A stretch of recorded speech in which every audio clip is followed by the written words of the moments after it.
मनोज जरांगे यांच्या मेहुण्यासह 9 वाळू माफिया खरतर आणि अट्टल गुन्हेगार तडीपार आहेत.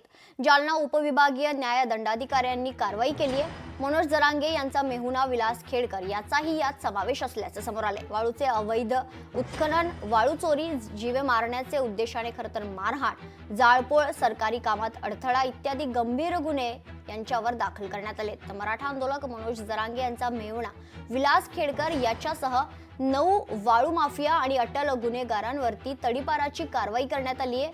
काल उशिरा प्रशासनाने तडीपारीचे आदेश काढलेत. या 9 गुन्हेगारांमध्ये 6 गुन्हेगार हे मनोज जरांगे यांच्या आंदोलनामध्ये सक्रिय आहेत.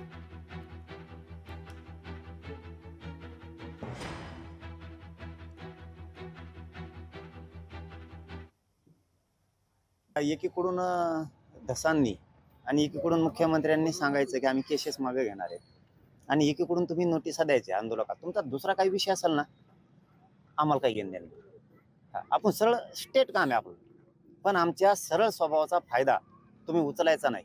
कारण तुम्ही आंतरवालीतल्या आंदोलकांना जर नोटिसा देणार असले आणि त्यांच्या पाठीमागं असं लागणार असले, मी सोडणार नाही फडणवीस, मी सोडणार नाही. कारण तुम्ही एकीकडून म्हणायचे गुन्हे मागं घेतो आणि दुसरीकडून एक गुन्हा वाढवायचा.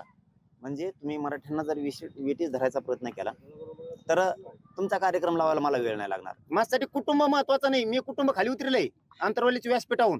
मी फक्त मराठा आंदोलक हे शब्द बोलतोय. माझ्या बापावर जरी केस झाली तरी सोडणार नाही चुकीचं काम असल्यावर. मग पाहुण्याचा तो विषय संपला. मनोज जरांगे पाटलांच्या शाळेला वाळू माफिया अटक झालेली आहे.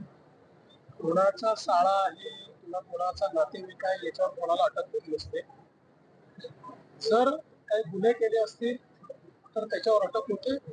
माझ्याकडे याची माहिती नाहीये, त्याची योग्य माहिती घेऊन मी आपल्याला सांगतो. लोकशाही मराठी ऐका, पहा, जागरूक रहा.